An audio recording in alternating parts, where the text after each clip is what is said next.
Tal, exacto. Eso tiene que haber más unión. Si existe más unión, va a haber menos abuso. ¿O no? No estoy hablando de la escuela, estoy hablando a todos los niveles. Abusos individuales, abusos colectivos, abusos de los sistemas, cuando nos unamos más y conozcamos nuestros derechos. Por eso es importante que te hayas acercado a preguntar.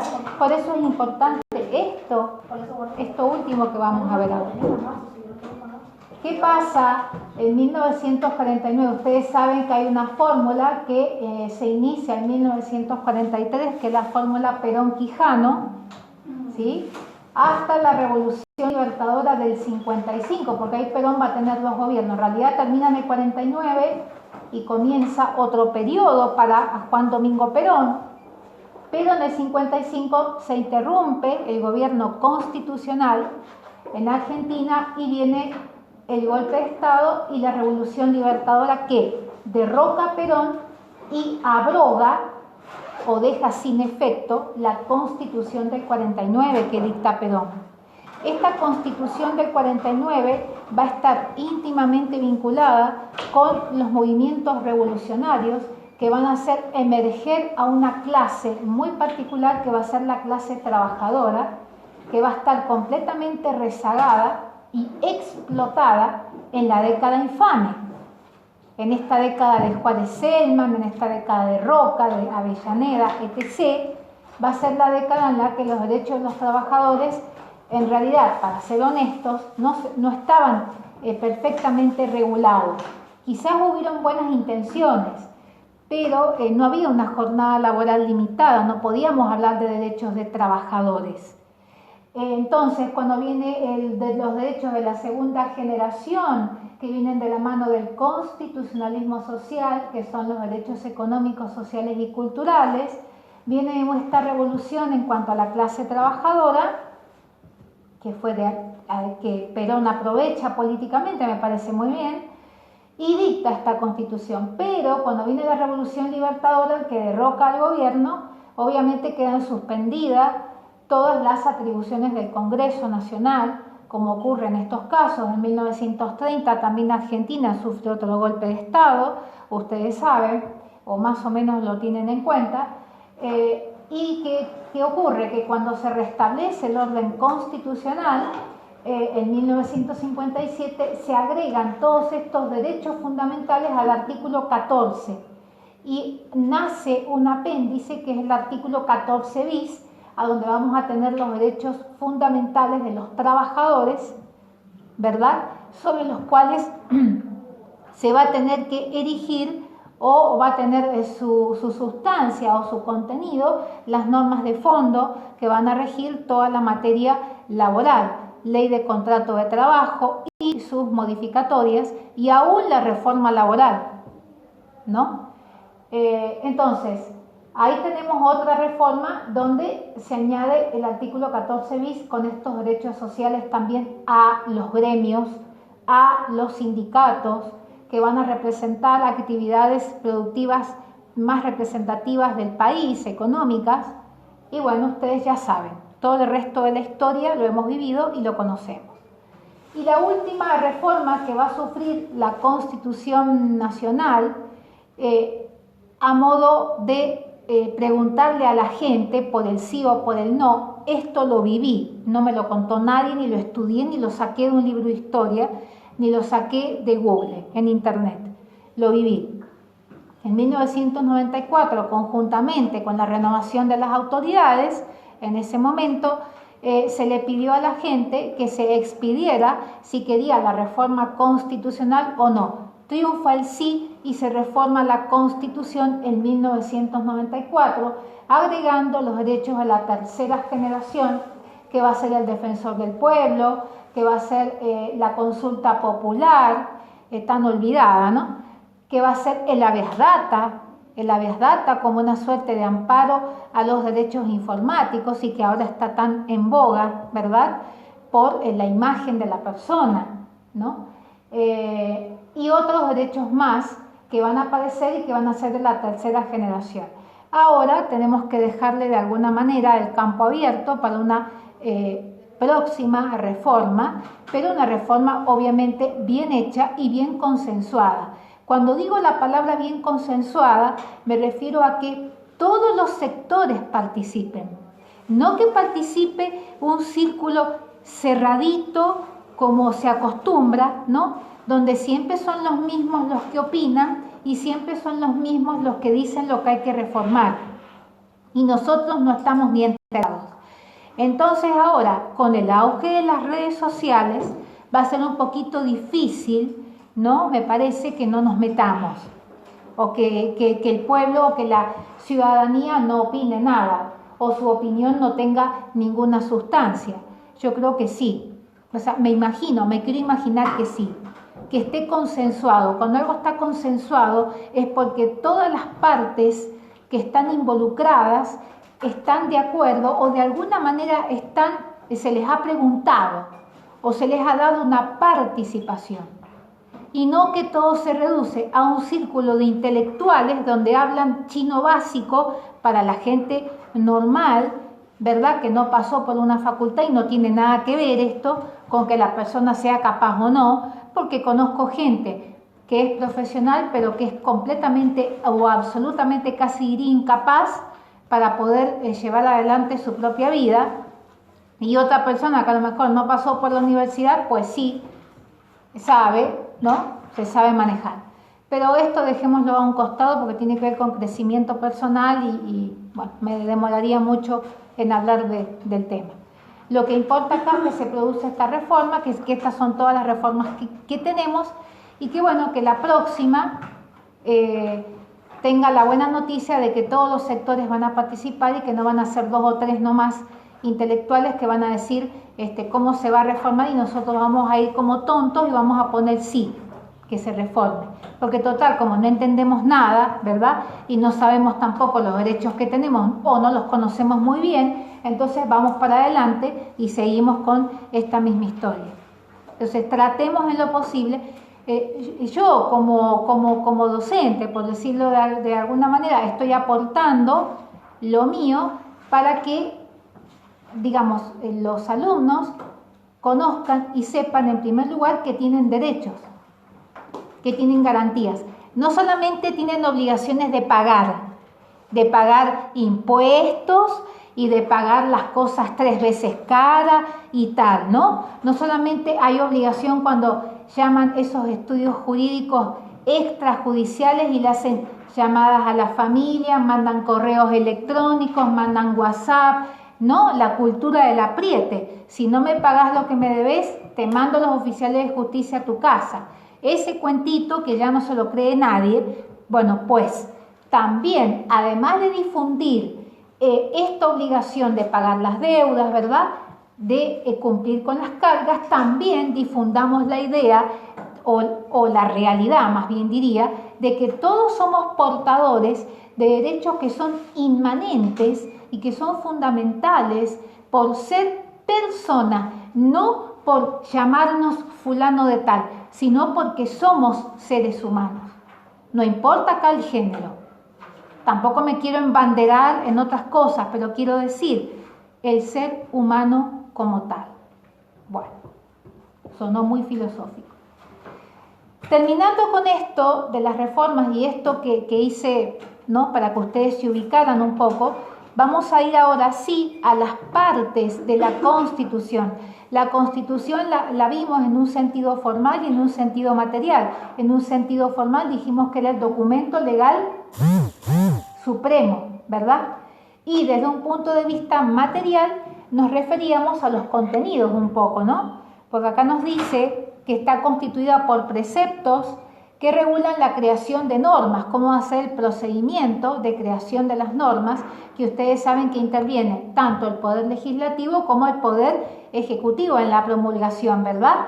Y el boletín oficial, ¿no?, que la norma se presume conocida. Un sector que generalmente no se lee, ni virtual ni soporte papel, pero que es interesante de repente ver.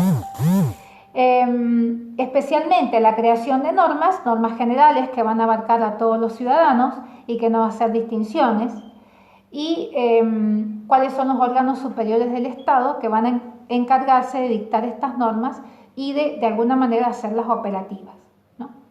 Bien, vamos a las partes. Dentro de las partes de la Constitución, primeramente tenemos el preámbulo, que preámbulo significa lo que va adelante, nos dice acá la fotocopia.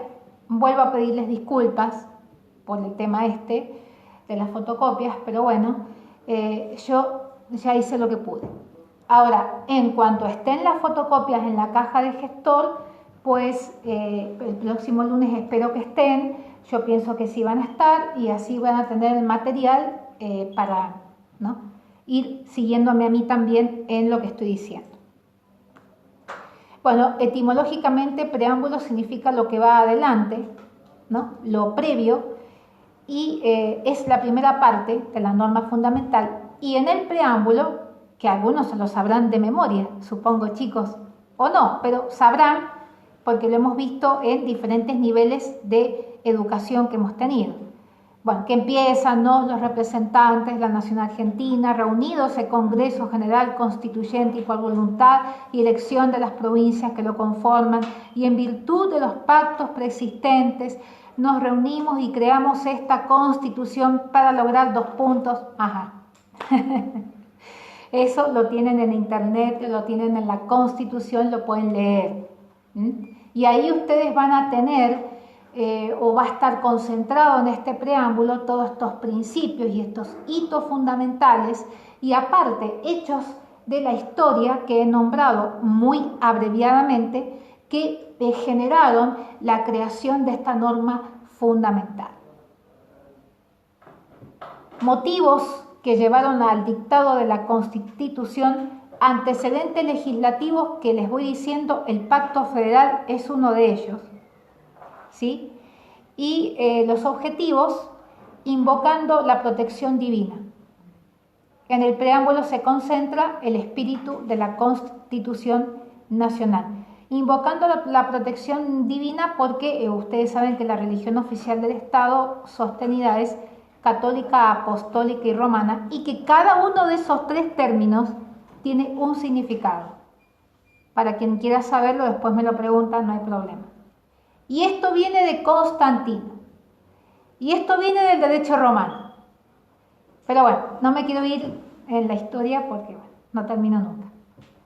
Entonces, el preámbulo se entendió. Bien. La primera parte de la Constitución se denomina parte dogmática.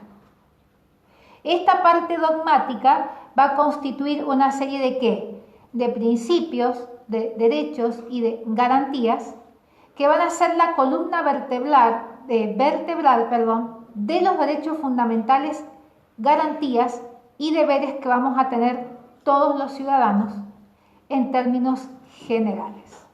Cuando digo en términos generales me refiero a todos los ciudadanos. Claro que, por ejemplo, todos tenemos el derecho a la igualdad de oportunidades, pero en igualdad ¿de qué? De circunstancia. No igualdad entendida como igualitarismo, sino entendida como igualdad de circunstancia. Si yo me encuentro en la misma circunstancia que él, pues yo tengo el mismo derecho que él. Pero si no me encuentro en igualdad de circunstancias que él, pues no voy a tener esa misma forma de ejercer el derecho. Tendré una otra forma, pero en definitiva lo voy a seguir teniendo. No es que no lo voy a tener, porque he escuchado mucha gente que dice, no, yo no entro en eso, chao, hasta luego, y ni lo leen. Pero sí hay manera de entrar en tanto y en cuanto no nos pongamos duros en nuestra postura. Claro, como es de 18 a 25 años, en ese trabajo no, chao, da vuelta a la página. No, se pueden presentar, porque quizás la forma de trabajar de ustedes, aunque no estén en ese parámetro de edades, ustedes lo hacen bien. Y eso es un provecho para la empresa. Entonces no se cierren en que claro, como si no entro en esa plataforma, pues me pego la media vuelta y me voy. No, tratemos de entrar. Yo siempre voy a aconsejarles a ustedes que lo intenten. Bueno, si a pesar del intento no entran, no hay problema. Golpeen otra puerta porque muchas puertas hay, ¿verdad? Y las puertas no se abren para la gente que no las golpea. Las tenemos que golpear y algunas se va a abrir, seguramente. No toda la solución de toda esta crisis está en, bueno, me la voy a picar a otro estado y bueno, y voy a ir a trabajar a otro lado porque acá no tengo nada. No, momento, o sea, no nos cerremos. Quizás no tenés oportunidad en lo que estudiaste, pero quizás en otras áreas puedas autodescubrirte y saber que tenés otro talento por el cual también te puede significar un beneficio y podés vivir de ese talento. Las crisis en realidad no son desgracias, son oportunidades. Lo que pasa es que los medios la presentan como una desgracia. Esto es el acabose. En las iglesias, ¿qué te dicen? Uno que me lo diga. ¿Que esto es el fin de qué? Es el fin de todo. Son mensajes como apocalípticos, donde claro, esta señal, la pandemia es una señal, la guerra otra señal, entonces todo se termina y nos vamos todos para el váter. ¿Es o no? Y después viene toda esta pelea de que si vamos al cielo, al infierno, etc., ¿no? Pero la religión es como que ha hecho un poco eso, ¿no? Un poco de preocupate por la salvación de tu alma, porque la verdad que esto se va todo para el váter. Si prendés la televisión en la parte de noticias, te querés suicidar porque realmente esto no da para más.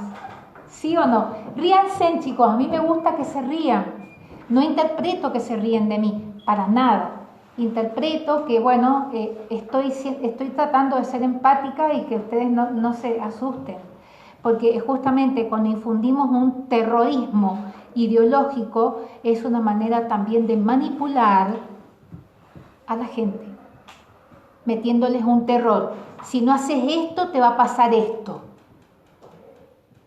Perdón, que me perdonen las iglesias, todas las denominaciones religiosas, con todo mi respeto, con todo mi cariño, ¿verdad? Pero infunden un poquitito de terror, ¿o no? Sí. Porque la culpa la tiene el diablo. ¿Sí o no? La culpa la tiene. Yo respeto, obviamente, la religión y el pensamiento de cada uno. No me quiero meter en esta área, pero quiero decir, demonizamos lo que no podemos entender. Entonces, cuando se demoniza lo que no se puede entender, vienen los apartheid. ¿Qué vienen? Los colectivos. Los colectivos de lucha por esto, por aquello, por el otro. ¿Por qué se arman esos colectivos? Porque nosotros juzgamos o demonizamos lo que no podemos entender. Si ustedes ven o leen de amor y otros demonios, ustedes ahí se van a dar cuenta. Como a la chica la muerde un perro, entonces está endemoniada, no se la puede tocar, hay que encerrarla en rejas, tenerla en situación de servidumbre, más encima se mete un sacerdote, se enamoran, ¡puf! Olvídenlo. Época victoriana, quizás antes, olvídenlo. Eso era el diablo personificado con cabo y rabo. Cuando ahora no es así, pero tienden a demonizar lo que no se entiende. Y esto se ha aprovechado también en otras áreas, sobre todo cuando se escucha el noticiero, que dicen, bueno, esto acaba, es porque la guerra después va a tener repercusión en la economía, y entonces se va a venir todo un infarto económico desde Jujuy hasta Tierra del Fuego. Entonces nos hace vivir eso en situación de ¿qué? De tensión. ¿Donde estamos en qué? En guerra, en caos mental. Claro, como se viene todo este desastre, entonces yo tengo que comprar más comida. ¿Ah? El saqueo a los supermercados en el 2000, ¿por qué vino? Por el caos mental. Claro, como se fue el presidente, quedó todo acéfalo, hemos quedado mal, no nos se armó, y entonces nos metemos y sacamos toda la mercadería, así como una guerra. Yo también estuve presente ahí. Ustedes van a decir, ¿cómo hace para vivir tanto? Bueno, pero pasa eso. Yo estuve cuando fue la crisis del 2000 y la gente empezó como a comprar cosas y empezó a marracletear cosas porque ya se veían en una guerra campal donde quedaban sapos y culebras para comer y punto, ¿no? Y realmente sí, así fue. Así fue porque nosotros lo propulsamos. Al saquear los supermercados, ¿qué pasó con los precios? ¿Qué pasó con la escasez? Se disparó. Entonces, o sea, nosotros cuando vibramos en escasez, provocamos la inflación inconscientemente. ¿Por qué? Porque nos va a faltar, porque no tengo. Cuando uno le pregunta a un otro, ¿tenés plata? ¿Qué es lo que contestan? Normalmente. No tengo, no me alcanza, eso no lo puedo tener, y es como el tango, ¿no? La ñata contra el vidrio, ¿no? Y entonces yo soy una espectadora de todos los lujos que tienen los demás. Entonces la culpa la tiene Dios, la culpa la tiene el diablo, la culpa la tiene el gobierno, la culpa la tiene... No, nosotros estamos vibrando en carencia, porque creemos, y lo creemos realmente, de que no vamos a poder tener eso, siendo que eso lo podemos tener. Porque si lo tiene una persona que está caminando con dos piernas, y aunque no esté caminando con dos piernas, lo puede tener, nosotros también lo podemos tener. Lo que pasa es que es mucho más fácil quedarse vibrando en esa zona de grises, de azules, de violas y de velorio, ¿no? Es más fácil quedarse vibrando ahí que decir, a ver, ¿qué hizo este fulano o este sultano para tener en tiempos de crisis? ¿Cómo hizo? A ver si le puedo copiar o le puedo imitar en el buen sentido del término. Y entonces así yo también pegar el salto, porque no voy a esperar a que un gobierno me arregle el problema. El gobierno me va a traer problema, no me lo va a arreglar. Entonces, empecemos a vibrar en ese espíritu y van a ver cómo las cosas se empiezan a revertir, aunque ustedes no lo crean. Sigamos acá. Esa parte dogmática que tiene los derechos fundamentales son declaraciones, derechos y garantías, y que corresponde de los artículos 1 al 35 en una primera etapa de evolución. En una segunda etapa de evolución va a ir del 1 al 43, 45 más o menos. Ahí donde también se van a incluir en la reforma del 94 el derecho a los consumidores, ¿sí? Ahora hay un código del consumidor incluso, si mal no me han informado. Ustedes me van diciendo la hora, ¿saben? Porque... Y 43. Bueno, ustedes cuando que falten 5 minutos me avisan, ¿sí? Y cortamos. Bueno, estas declaraciones, ¿qué es lo que son? Las declaraciones, el término hace referencia, nos dice acá, a afirmaciones solemnes que hizo el constituyente al momento de dictarse la Constitución y que están en el preámbulo.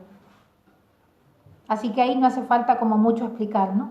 Son las bases fundamentales en las que se tiene que sostener el orden jurídico. Sí tenemos una libertad de cultos, la religión oficial del Estado es la católica apostólica romana, pero hay libertad de cultos, ¿verdad?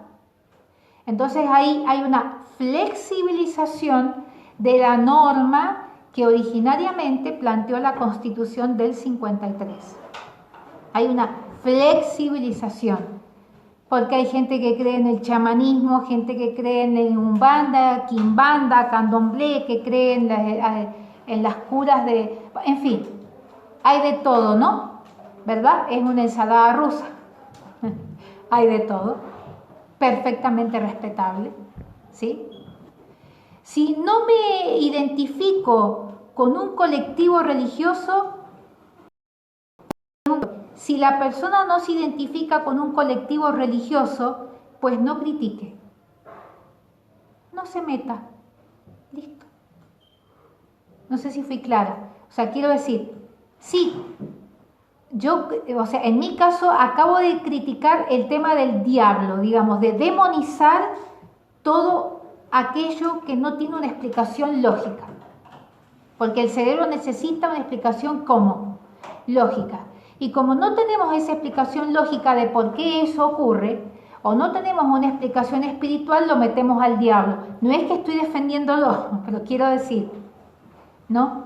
Hay gente que tiene derecho a no creer siquiera en su existencia. Y no por eso es una persona enferma, apartada, que pertenece a ese reino. No, no.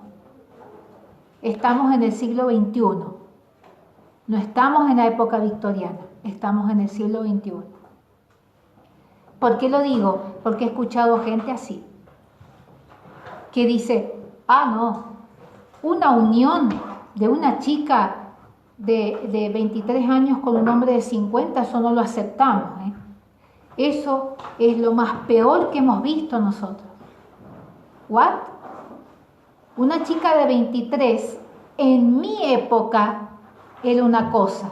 Una chica de 23 ahora es una mujer. ¿Sí o no? No escucho. Sí. Que tiene hijos, que sabe lo que es una familia. No es la época mía o anterior a mí. Entonces, ahí está. Situada la persona y situacionada la persona. Entonces no critico. Y si fuera al revés, olvídenlo.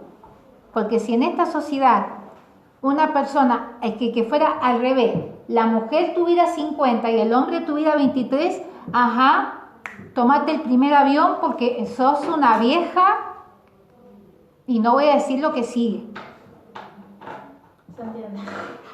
No sé si ustedes entienden lo que quiero decir. ¿Qué es lo que dice todo el mundo? ¿Que esa mujer es una vieja?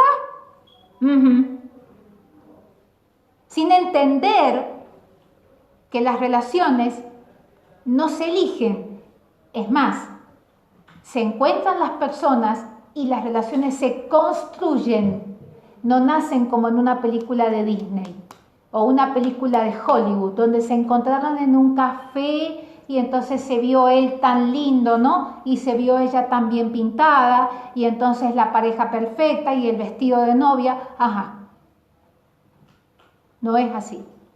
Permítanme decirles que eso está equivocado. La persona que piensa así ha visto muchas películas de Hollywood y muchas novelas mexicanas, ¿o no? Siempre es lo mismo, la pobrecita que conoce al rico, el rico que se enamora de ella. O sea, ya está, chicos, cortemos con eso. Hagamos una novela que sea más real, ¿no? Bueno, tampoco digo que lean lo que escribo yo. Yo ahora estoy escribiendo una novela que justamente es todo lo contrario, y muestro los personajes como la gente realmente es. Y muestro a los personajes y los lugares como realmente son, no como me gustaría a mí que fuera. No es un castillo de cristal, no es una mesa de oro. Muestro las cosas como son. Hay amor, hay relaciones de odio, amor, hay de todo. Pero algún día, si a alguien le interesa, hablo de eso que estaba escribiendo. Ay, sí. Es más, en esa novela estoy tocando temas que tienen que ver con la física cuántica. ¿Cómo percibimos la realidad? ¿Cómo la percibís vos? ¿Cómo la percibís vos? ¿Cómo la percibe cada uno? Hasta eso estoy tocando ahí. Claro, no va a haber una descripción de gente perfecta, porque gente perfecta no hay. Porque si ustedes estudian la genética de los pueblos, ustedes van a ver que, por ejemplo, a Jesucristo nos lo pintaron el Renacimiento de la manera como fue pintado. Pero realmente, si vamos a la genética de los pueblos, al origen de los pueblos, nos tenemos que dar cuenta que evidentemente él no era así. Si vamos a esa genética, ¿no? Como es el judío normal, tradicional de aquel tiempo, es posible que nos llevemos una gran decepción con los estudios científicos que han hecho. Porque quizás no era ni tan alto, quizás no era ni tan de ojos azules, ni quizás tenía su cabello rubio. No sé, hay una carta de Poncio Pilato que fue rescatada hace poco y lo describe. No describe punto y coma, pero bueno, parece que era una persona muy agradable, por como Poncio Pilato lo describió. A propósito de la Semana Santa lo digo, ¿no? Parece que era muy agradable, parece que era muy carismático, al parecer parece que era bastante blanco a la tez, pero de los ojos azules como que parece ser que no, que eran a lo mejor un poco más verdosos, no tan negros ni tan marrones, pero eran tirando a un verde indefinido, pero algo que no era común en la época, pero muy mediterráneo, ¿ven? Algo así. Después, si ustedes quieren, les comparto el informe de Poncio Pilato, que a lo mejor les puede interesar. Como personaje histórico, ni siquiera lo digo desde el punto de vista de la religión, lo digo desde el punto de vista de la historia. Bien, estas declaraciones, como les decía, son hitos, bases fundamentales. Los derechos, que son prerrogativas que el sistema normativo, que el Estado le va a reconocer al ciudadano por su condición de tal, el derecho a la vida, el derecho a la libertad, el derecho a la igualdad. Estoy hablando casi de los derechos de la primera generación, ¿no? Son esos los derechos fundamentales que concede el Estado a sus ciudadanos. Y las garantías son herramientas o instrumentos que me van a permitir poder aplicar ese derecho sustantivo, y que principalmente se encuentran en el artículo 18 de la Constitución y que se aplica bastante a la materia penal argentina. Inviolabilidad de la defensa en juicio, por decirles un ejemplo. El principio de inocencia, por decirles otro. Pero hay otro tipo de garantías también. El habeas data, el habeas corpus, el amparo informático, ¿sí? Contra estas persecuciones que muchas veces se entablan contra una persona, ¿sí? Afectando el honor tanto objetivo como subjetivo de la misma. Bien, ¿se entendió esta parte? Disculpen que no escribo acá porque están machones ahí que no se entiende, pero cuando tengan el material todo esto va a tener sentido. Y cuando escuchen este video va a tener esto más sentido. Después, lo que viene para que veamos, como acá en la unidad no hay un orden lógico respecto a las partes de la Constitución, porque saltamos a la forma de gobierno y tal, quiero llevar un orden lógico. Entonces, primero hablamos de preámbulo, parte dogmática, y la próxima clase arrancaremos con la parte orgánica, el Ministerio Público y las disposiciones transitorias para terminar con esto y hacérselos más simple. Y luego veremos la forma de gobierno que tenemos y qué significa representativo, republicano y federal, porque eso tiene un significado, ¿sí? Y tiene además una resonancia en la realidad, y la supremacía constitucional. Eso lo vamos a comenzar a ver la próxima clase. Y una vez más les pido disculpas por el material.